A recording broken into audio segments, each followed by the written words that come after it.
Ich bin Antonio von Perfect Academy. അപ്പോൾ ഇന്നത്തെ നമ്മുടെ ടോപ്പിക് എന്തിട്ടാന്ന് വെച്ച് കഴിഞ്ഞാൽ അതാണ് വേ ഫ്രാഗെ.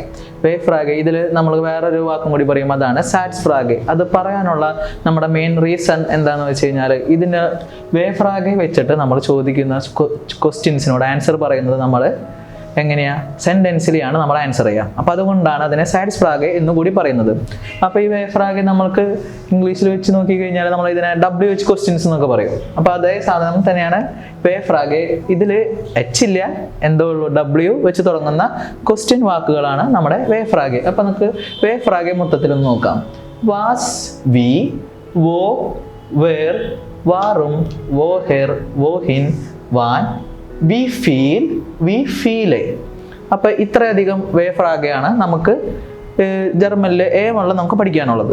ഇനിയും വരുന്നുണ്ട്, പക്ഷെ A വെള്ളം നമുക്ക് പഠിക്കാനുള്ളത് ഇത്രയധികം മാത്രമാണ്. അപ്പം നമുക്ക് നോക്കി നോക്കാം. വാസ് എന്ന് വെച്ചാൽ വാട്ട്, വി എന്ന് വെച്ചാൽ ഹൗ, വോ എന്ന് വെച്ചാൽ വേർ, വേർ എന്ന ആണ് ഹൂ ആര്, വാറും ആണ് വൈ, വോഹെർ ആണ് വേർ ഫ്രം, വോഹിൻ വേർ ടു, വാൻ ആണ് വെൻ, വി ഫീൽ എന്ന് വെച്ചാൽ ഹൗ മച്ച്, വി ഫീൽ എന്ന് വെച്ചാൽ ഹൗ മെനി. അതേപോലെ തന്നെ നമ്മൾ നോക്കിക്കഴിഞ്ഞപ്പോൾ ഫീലാണ് ഹൗ മച്ച്, ഫീലാണ് മച്ച്, ഫീലയാണ് മെനി.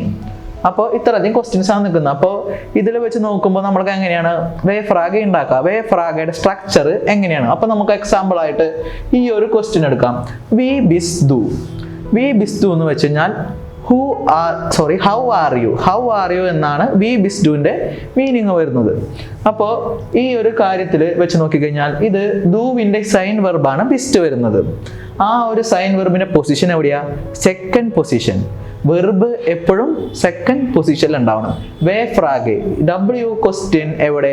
ഫസ്റ്റ് പൊസിഷനിലും. പിന്നീട് വരേണ്ടത് ആരും? വെർബുമാണ്. അപ്പോൾ സെക്കൻഡ് പൊസിഷനിൽ വെർബ്. ഇനി ആ വെർബ് വരാനുള്ള റീസൺ ആരാണ്? സബ്ജക്റ്റ് ആണ്. ആ സബ്ജക്റ്റിനെ നമ്മൾ അതിനുശേഷം കൊണ്ടുവരണം. അപ്പോൾ അങ്ങനെയാണ് നമ്മൾ എന്തുണ്ടാക്കുന്നത്? ഒരു വേ ഫ്രാഗെ സ്ട്രക്ചർ ചെയ്യുന്നത്, ഒരു വേ ഫ്രാഗെ, ഒരു W ക്വസ്റ്റ്യൻ നമ്മൾ ഉണ്ടാക്കുന്നത്. ഇനി ഇത് വെച്ച് നോക്കി നോക്കാം. നെക്സ്റ്റ് നമ്മുടെ ഒരു എക്സാമ്പിൾ ആണ് വോ ഹെയർ കോംസ്റ്റ് ദു. ഇത് നമ്മൾ ഏത് വെച്ചിട്ട് എഴുതിയ? സൈൻ വെർബ് വെച്ച് എഴുതിയ ഒരു ക്വസ്റ്റ്യൻ ആണ് ഇവിടെ.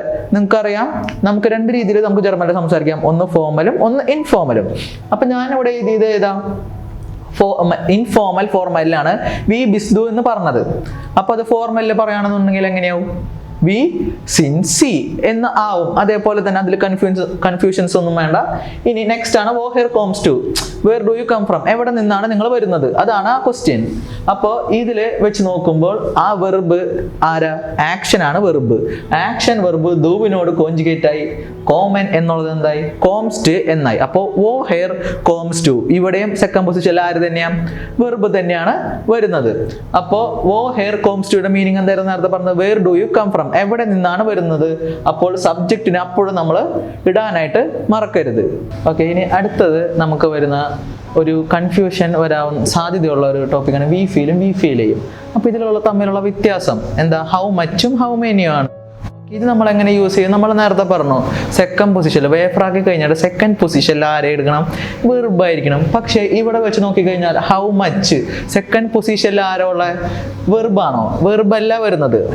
അപ്പോൾ ഇവിടെ സെക്കൻഡ് പൊസിഷനിൽ രണ്ട് രീതിയിൽ നോക്കിയാൽ സെക്കൻഡ് പൊസിഷനിൽ വെർബല്ല വരുന്നത്. ഇതിനർത്ഥം ഈ ക്വസ്റ്റ്യൻ തെറ്റാണെന്നല്ല.